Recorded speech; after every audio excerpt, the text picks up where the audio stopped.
नमस्कार, मैं हूं अजय सोनी और आप देख रहे हैं छत्तीसगढ़ तक।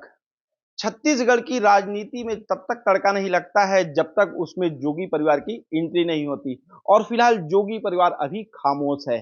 पर उस खामोशी की वजह क्या है, इन सभी तमाम मुद्दों पर हम बात करेंगे अमित जोगी जी से। और अमित जोगी जी हमारे साथ हैं और इस पर ज्यादा भूमिका ना बांधते हुए सीधे उन्हीं से बात करते हैं। सर, सबसे पहले बताइए कैसे हैं आप? ठीक है अजय जी। छत्तीसगढ़ तक को आपने समय दिया है, उसके लिए बहुत बहुत धन्यवाद। जी। छत्तीसगढ़ तक अ,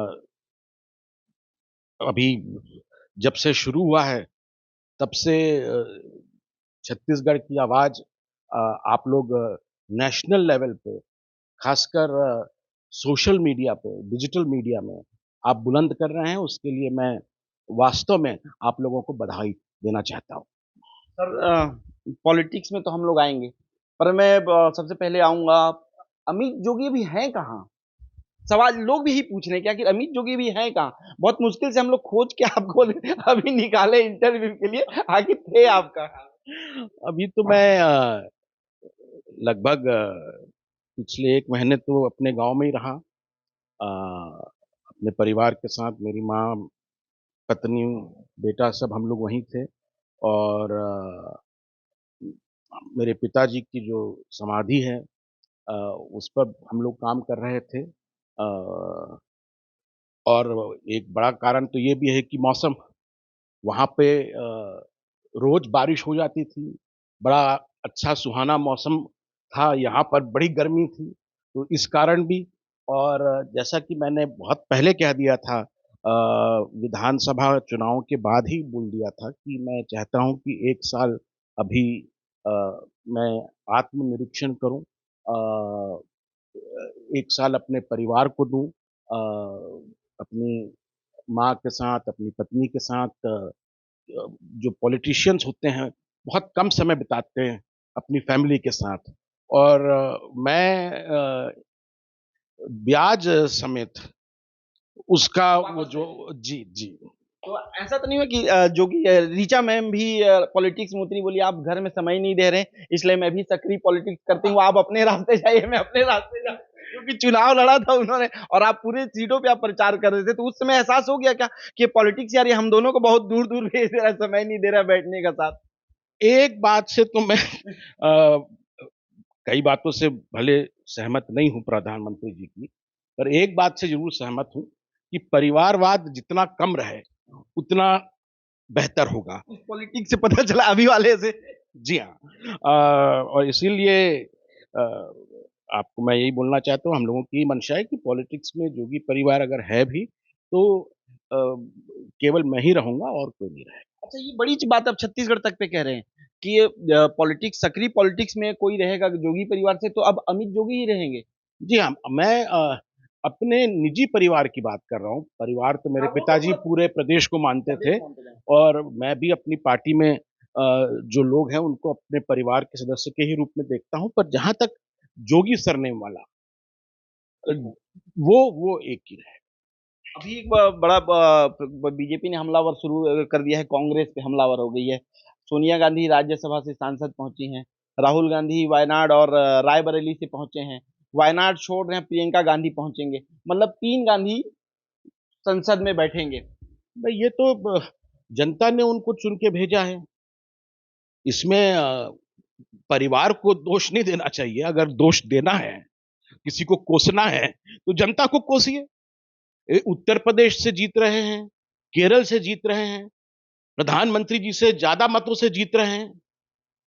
जो उन्होंने 2 साल कठिन मेहनत करी, पूरे देश की कन्याकुमारी से लेकर कश्मीर तक जो यात्राएं करी, मणिपुर से लेकर मुंबई तक, लोग उनको जो हल्के में ले रहे थे, अब हल्के में तो नहीं ले सकते। पर जिस राज्य में हम लोग बैठे हैं और हमारा पुराना राज्य बड़ा भाई एमपी और छत्तीसगढ़, उन्होंने उनको निराश कर दिया, उसका कारण क्या मानते हैं आप? क्योंकि आप भी काफी लंबा पॉलिटिक्स देख रहे हैं और मुझे लगता है कि आप कुछ कहेंगे तो बड़ा उसमें दम रहेगा। देखिए, जैसे मैंने कहा कि पिछले कुछ महीनों से तो मैं अपने गांव में ही था। और वो जो एक आई है, वो मेरे गांव का ही है। अच्छा, वही संसदीय क्षेत्र वही पड़ता है। क्षेत्र है, इसी में चर्चा संसदीय है। क्षेत्र है, कोरबा। तो मुझको वहां नहीं लग रहा था बैठे कि यहाँ पर ऐसी सुनामी चलेगी बीजेपी की। मध्य प्रदेश में 40 मतलब 32 के 32, और यहाँ पे 11 में केवल एक ही कांग्रेस जीत पाई। बड़े बड़े नेता धराशायी हो गए कांग्रेस के। तो ये एक अच्छी बात है कि मध्य प्रदेश और छत्तीसगढ़ इस चुनाव में अपवाद रहे हैं।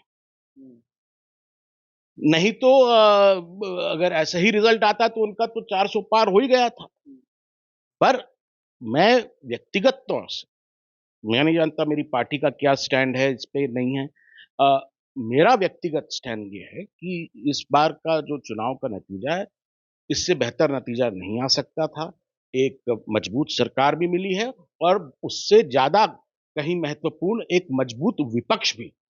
ये ट्वीट में देखा था आपने जब ये विपक्ष की आए परिणाम, जब विपक्ष के दिखे कि वो अपना इस बार 2 बार के बाद पहली बार वो नेता प्रतिपक्ष बना पाएंगे, उसके दौरान आपकी एक पोस्ट दिखी थी कि विपक्ष मजबूत दिख रहा है, ये स्वागत योग्य है। हाँ, और विपक्ष को हम लोग अगर प्रतिपक्ष बोले तो ज्यादा बेहतर होगा। अब दोनों में एक संतुलन होपफुली आएगा। और साथ ही जो एक लोकतंत्र को बहुत बड़ी चुनौती थी कि एक देश, एक नेता, एक विचारधारा, वो अब अनेकता में हमारी विविधता जो है, हमारी भारत की जो प्राचीन सभ्यता की जो पहचान रही है, हमारी विविधता, वो बरकरार है। सर छत्तीसगढ़ की परिप्रेक्ष्य में बात करें, आपने प्रतिपक्ष की बात की, विपक्ष की बात की, तो पिछले बार बीजेपी 15 में सिमट गई थी, लेकिन इस बार कांग्रेस विपक्ष में आई, 35 सीटें ले आई, लेकिन लोकसभा में उसका प्रदर्शन 0.1% से भी नीचे रह गया। मैं तो बार बार यही कहता हूं और कई सालों से बोल रहा हूं कि छत्तीसगढ़ में जहां तक कांग्रेस पार्टी की बात है, वो एक व्यक्ति विशेष की प्राइवेट फर्म बन चुकी थी। और यही कारण है कि जहां उनके 70 विधायक थे, 5 साल में 34 पे आ गए। और लोकसभा में खुद अपनी लोकसभा में नहीं बचा पाए। तो जब तक छत्तीसगढ़ में कांग्रेस एक व्यक्ति के चंगुल से बाहर नहीं आती, उसका इस प्रदेश में तो उद्धार नहीं होना। मैं समझ गया, सीधे सीधे आप भूपेश बघेल के बारे में कह रहे हैं। भूपेश बघेल जी चुनाव हार गए। मैं तो आंकड़ों के साथ बोल रहा हूँ। राहुल जी की कितनी सभा हुई? 2 सभा। प्रियंका जी की कितनी सभा हुई? 4 सभाएं। जिस व्यक्ति का आपने नाम लिया है, वो तो 40 सभाएं किया था, और जहां जहां गया कांग्रेस को निपटाने का काम किया। वो तो महंत जी को सद्बुद्धि आ गई कि अपने क्षेत्र में ज्यादा घूमने नहीं दिया। लेकिन उनके क्षेत्र में चरणदास महंत गए थे, उसके बारे में आप क्या कहेंगे वो बताइए। जो एक बड़ा विवाद का एक बयान उनका बड़ा हाईलाइट हुआ था, उसके बारे में क्या कहेंगे? जो लठैत वाला, हाँ, हाँ। वो नेता प्रतिपक्ष बन के गए थे या लठैत बन के? अब ये तो इन दोनों की गहरी दोस्ती दिखाता है। वहां गए और उन्होंने उनको जिताने का काम किया या हराने का काम किया है, ये तो स्वयं राजनांदगांव के जो कांग्रेस के प्रत्याशी रहे हैं, हमारे भूतपूर्व मुख्यमंत्री, उनको मूल्यांकन करना पड़ेगा। खुद की भूपेश बघेल की हार, मतलब वो खुद को छत्तीसगढ़ का स्थानीय, मतलब उन्होंने बताया कि छत्तीसगढ़ का माटी पुत्र है वो। उनकी इस परिणाम के बाद, उनकी इस हार के बाद, उनका राजनीतिक भविष्य क्या देखते हैं कांग्रेस में? कांग्रेस को फिर उनपे बेटल लगाना चाहिए? कांग्रेस को लगता है कि फिर से एक नए सिरे से रिसाइकिल की जरूरत है? जो आदमी दुर्ग लोकसभा हार गया, रायपुर लोकसभा हार गया, अब अपने लिए सेफ सीट ढूंढते ढूंढते राजनांदगांव गए थे कि यहां तो हमारे 8 में से 5 विधायक हैं। अपने क्षेत्र छोड़ के वो एक सेफ सीट में गए, वो भी हार गए। तो उनका क्या वर्चस्व है, वो अपने आप में समझना चाहिए। ये जो 70 विधायकों का कांग्रेस को बहुमत आ गया अचानक, उसके भी कारण थे, पर भूपेश बघेल कोई कारण नहीं था। मैं तो हमेशा ये बोलता हूं कि ये तो ऐसी पिक्चर थी जिसका ट्रेलर दिखाया तो बोले कि अमिताभ बच्चन रहेगा, और जब पिक्चर आई तो उसमें मेन किरदार तो अमरीश पुरी का था। कांग्रेस तो की जो जनता ने कभी भूपेश बघेल को नेता नहीं माना है। और मैं ये भी बोल सकता हूं, जितनी मेरी कांग्रेसियों से बात होती है, कोई कांग्रेसी भी उनको नेता नहीं मान रहा। तो क्या मानते हैं कि अगर 2.5 साल में अगर टीएस सिंह को ये कुर्सी मिल जाती तो स्थिति कुछ और होती या स्थिति और खराब होती? वो तो अब कांग्रेसी ही बोल रहे हैं। अगर जो राहुल जी ने यहाँ पे जब सरकार बनी और बोला कि छत्तीसगढ़ में एक सामूहिक नेतृत्व होगा, कहां से सामूहिक नेतृत्व था? ये तो सौम्या, सूर्यकांत, इन लोगों का सामूहिक नेतृत्व चल रहा था। यहां मंत्रियों की कहां चल रही थी? अधिकारियों की कहां चल रही थी? 9 मंत्री हैं। इसलिए हारे, बेलगाम हो गई थी सरकार। और फिर उनको दोबारा मौका दी लोकसभा में साबित करने के लिए, उसमें भी हार गए। फिर से कमान सौंपी गई थी, पूरे प्रदेश में प्रचार किए, क्या हुआ? दीपक बैज ने सही किया, चुनाव नहीं लड़े। अब ये तो मंदी था या ये रणनीति? अब उनको वो लड़ना चाहते थे या लड़ने नहीं दिया, ये तो कांग्रेस पार्टी का आंतरिक मामला है। पर मुझको लगता है कि अगर दीपक बैज जी कोऑपरेट करते, दिल से कांग्रेस प्रत्याशी के लिए काम करते, तो बस्तर और कांकेर दोनों सीटें कांग्रेस पार्टी जीतती। अभी आपने बताया कि आपने 1 महीना पूरा आपने अपने घर में आराम किया और वो घर आपका पड़ता है कोरबा लोकसभा में। तो वहां किसके लिए अमित जोगी ने मंत्र फूका, ये बता दीजिए।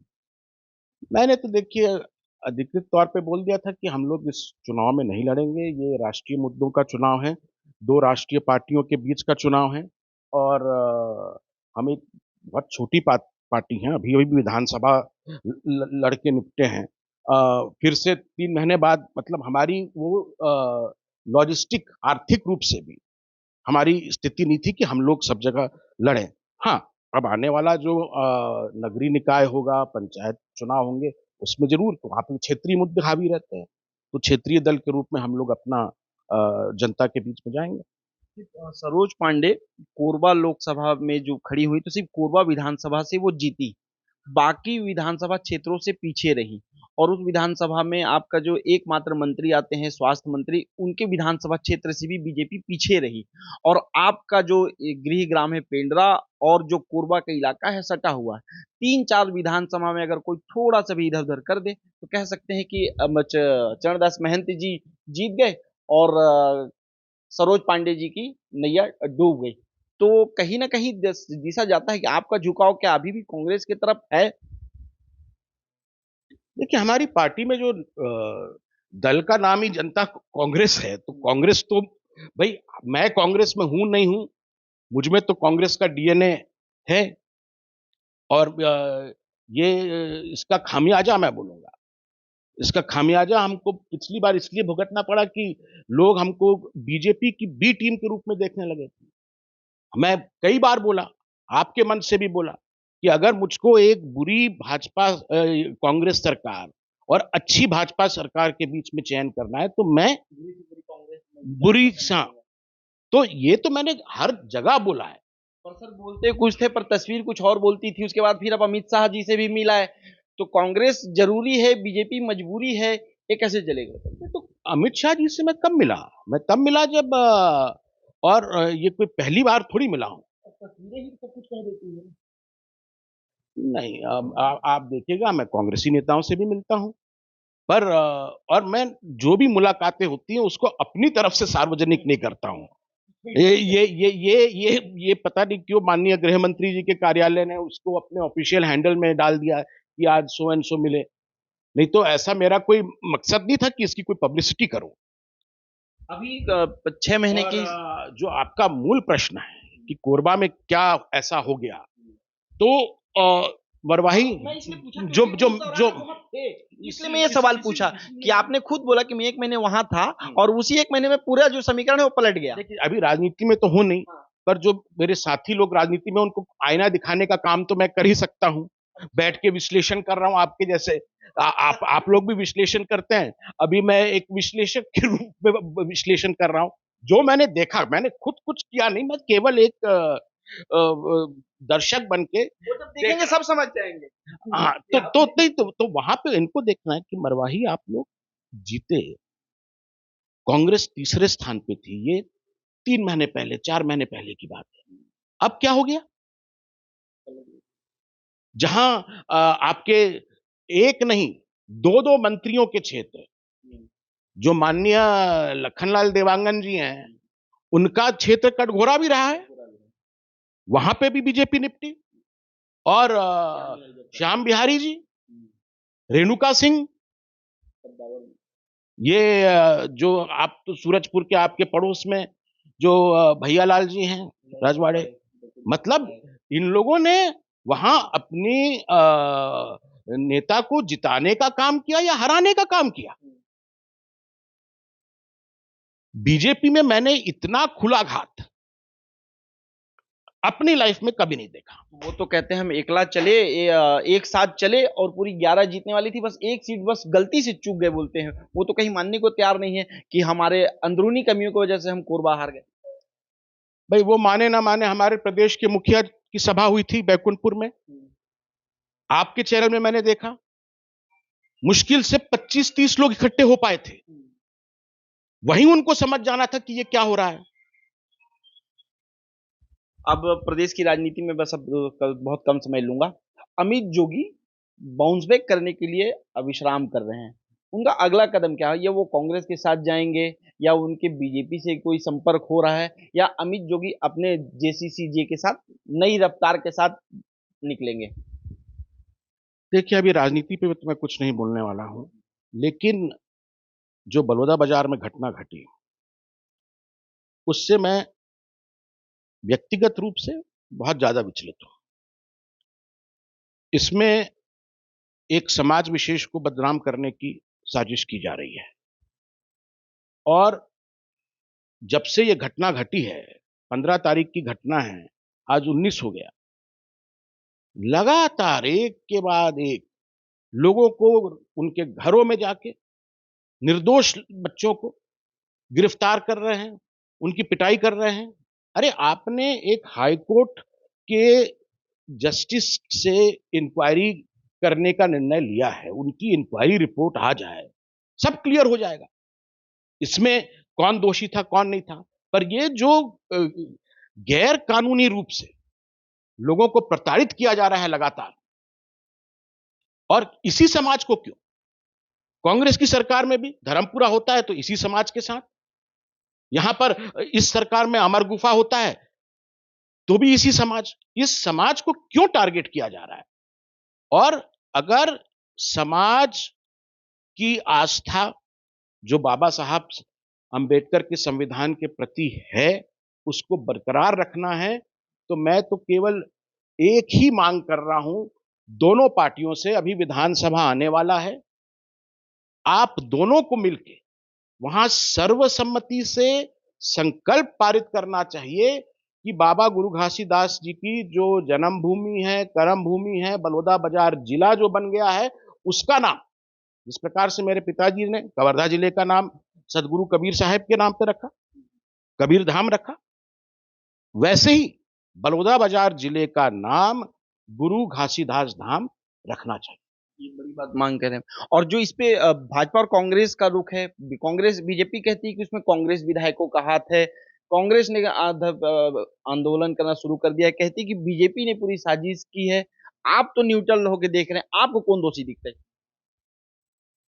मैं तो बीजेपी के विधायक और बीजेपी के कांग्रेस के विधायक और कांग्रेस के नेता जो जो जो समाज के हमारे नेतृत्वकर्ता थे, जो गुरु परंपरा हमारे बाबा ने शुरू करी, वो इसलिए करी थी कि ऐसे समय में वो समाज को दिशा देंगे। लेकिन आप देखिए, उनका राजनीतिकरण हो गया है, पूरा राजनीतिकरण हो गया है। और इसीलिए इस घटना में मैंने जो देखा, स्टेज पे देखा कौन कौन लोग आए थे, कई लोगों को मैं जान रहा हूं, पहचान रहा हूं, उनमें कोई बड़ा नेता नहीं था। ये समाज का जो पिछले लगातार धर्मपुरा के बाद से जो उनके ऊपर अत्याचार होते गए, प्रेशर कुकर है, कभी ना कभी तो। और अभी इतनी बड़ी घटना घटी और पुलिस ने क्या फर्जी कार्रवाई करी कि एक कोई पानी वाला ये नल जल मिशन का ठेकेदार था, उसने अपने मजदूरों को, जो उसके लिए मजदूरी करने आए थे, वो भी बिहार से, उनको उनका मजदूरी भुगतान नहीं किया और उससे आक्रोशित होके उन्होंने अमर गुफा को क्षतिग्रस्त किया। ये कैसी हास्यास्पद बात है? अरे आप, अगर मैं आपका ठेकेदार हूं, तो आप अगर मुझसे बदला भी लेना चाहते हैं, तो आप यहां पर आकर कुछ मेरे घर को क्षति पहुंचाएंगे? या 6 किलोमीटर अंदर जंगल, जहां कोई जाता ही नहीं है, लोग जो गिरौदपुरी जाते हैं उनमें से अधिकांश लोग वहां जाते भी नहीं है, अमर गुफा, वहां जंगल में जाके वहां क्षति, उसको क्षति पहुंचाएंगे कि हमने अपने ठेकेदार से बदला ले लिया। मतलब इतनी फर्जी इंक्वायरी करी और उसी का खामियाजा। और लॉ एंड ऑर्डर कहां था भाई? आप अगर क्राउड कंट्रोल करना चाहते, सिलगेर में तो इससे बहुत कम संख्या में लोग इकट्ठे हुए थे और पुलिस ने without warning, without tear gas, without lathi charge सीधे ओपन फायर कर दिया, 4 लोग की जान चली गई। इसमें क्या कार्रवाई हुई? मुझे ज्ञात हुआ है कि वहां का कलेक्टर, एसपी, उन्होंने कोई व्यवस्था नहीं बनाई थी, ना कहीं कोई बैरिकेड था, ना कुछ था। और जब ये घटना घटी तो दोनों पिछले रास्ते से भाग भी गए। और यहां से भी लगातार वो लोग यहां पुलिस कंट्रोल रूम में को सूचित कर रहे थे। यहां सीएम हाउस से डायरेक्ट उनका टच था कि ये हो रहा है, हो रहा है। यहां से कोई इंस्ट्रक्शंस नहीं आए। तो ये तो आपने सीधे सीधे एक समाज को बदनाम करने के लिए, अगर वहां लॉ एंड ऑर्डर पे ध्यान दिया जाता, ये घटना कभी घटती। अभी की स्थिति में सरकार ने जो कार्रवाई अभी तक कर रखी है उसके बारे में क्या कहें और विपक्ष की भूमिका पर क्या कहेंगे? देखिए, जब कांग्रेस सरकार में आती है वो भी यही काम करती है। जब वो बीजेपी जाती है सरकार में, वो भी वही काम कर रही है। ये दोनों, जैसे मैं बार बार बोलता हूं, ये चोर चोर मौसेरे भाई, इनको यहाँ की जनता से कोई मतलब नहीं है। ये केवल अपनी पॉलिटिक्स कर रहे हैं। तो नए स्वरूप में हम अमित जोगी को किस तरह की पॉलिटिक्स में देखेंगे? नहीं, मैं तो, मेरे जो पिताजी की विचारधारा है, छत्तीसगढ़ फर्स्ट, उसको लेके आगे बढ़ रहा हूं। मुझे भी, मतलब मैं प्रैक्टिकल आदमी, ओवरनाइट हम लोग एकदम से सक्सेसफुल हो जाएंगे, सफलता मिलेगी, ये मुझे नहीं लगता। और पिछले चुनाव में हमारी ही कमी रही, हम लोगों तक अपना मैसेज ठीक से पहुंचा नहीं पाए। जो विरोधी पक्ष है वो अपना मैसेज पहुंचा चुका था कि ये तो इनका, भाई मेरी कांग्रेस से कभी कोई दुश्मनी नहीं रही है, जिससे रही है वो मैं ओपनली बोलता हूं। पर इसका मतलब ये थोड़ी कि हम बीजेपी के साथ हैं। मतलब हैं आप कांग्रेस के साथ? नहीं, मैं मुद्दों पे साथ। अब जैसे 370 इन्होंने हटाया, उसमें मैं प्रधानमंत्री का प्रशंसक हूं। मैंने तो बोला भी, पिक्चर देखने गया, मैंने तत्काल ट्वीट किया इसको तो टैक्स फ्री करो। फिर सीएम साहब गए, उन्होंने उसको करा भी टैक्स फ्री। तो उस मुद्दे पे साथ हूं। पर दूसरे मुद्दों में मैं, जैसे मैंने बोला, डीएनए में तो कांग्रेस ही है। अगर दोनों पार्टी दरवाजा खोलती हैं कि अमित जोगी, तो किस दरवाजे को आप चुनेंगे? देखिए, इस चुनाव में दोनों पार्टियों ने दरवाजे भी खोल रखे थे, खिड़की भी खोल रखी थी, पिछला दरवाजा भी खोल रखा था। मैं अपने घर में अभी बैठूंगा और ज्यादा क्यों दरवाजे खोलने और आने वाने, इसलिए मैं अपने गांव भी चले गया, वहां शांति से रहा। वहां की हवा ने, इस पूरे चुनाव में वहां बड़ी शांति से मैंने अपना वक्त बिताया। वहां की हवा ने रुख भी बदल दिया, गांव की हवा ने तो रुख बदला। निश्चित रूप से एक आखिरी सवाल बड़ा दिलचस्प है। आप जहां बैठे हैं, मैं खोजते खोजते जिस जगह पे आया, दो पड़ोसी आपके बड़े खास हैं। एक तरफ सीएम साहब रहते हैं, एक तरफ पूर्व सीएम, जिसकी आपने बहुत तारीफ की। किसी से अंधेरे में मुलाकात तो नहीं होती है? नहीं, मैंने जब मुख्यमंत्री जी ने शपथ ली थी उस समय उन्हें बधाई दी थी। उसके बाद ऐसा कोई अ, मैं कोई अपने व्यक्तिगत कार्यों के लिए कोई भी बोल दे कि मैंने फ़ोन किया हो किसी अधिकारी को अपने पूरे पॉलिटिकल लाइफ़ में। हाँ, कोई आता है, किसी समस्या में है, उसके लिए मुझे जिसको भी फ़ोन करना पड़ता है, मैं तो विपक्ष में हूँ, मेरी तो कोई मतलब मैं कुछ कर तो सकता नहीं हूँ, फ़ोन तो कर सकता हूँ। ₹2 आएगा, बिल क्या आएगा? तो उस संबंध में मैंने गृह मंत्री जी से भी मैं मिला हूँ, केंद्रीय गृह मंत्री जी से, राष्ट्रपति जी से भी मिला हूँ, सबसे मिलता हूँ, एक शिष्टाचार भेंट होती है। पर बंद कमरे में मुलाकात वाला सिस्टम नहीं है। बहुत-बहुत धन्यवाद सर, आपने छत्तीसगढ़ तक के सभी सवालों का बड़े बेबाकी से जवाब दिया। Thank you. तो ये थे हमारे साथ अमित जोगी, जिनका पूरा जवाब आपने सुना। फिर बाद में बोलूँगा बड़ी भूमिका बनाने की ज़रूरत नहीं है और इस वीडियो को पूरा देखिए और इस अमित जोगी के जवाबों पर आपका क्या रिएक्शन है, कमेंट कर ज़रूर बताइएगा। सहयोगी साहिल के साथ अजय सोनी, रायपुर, छत्तीसगढ़ तक।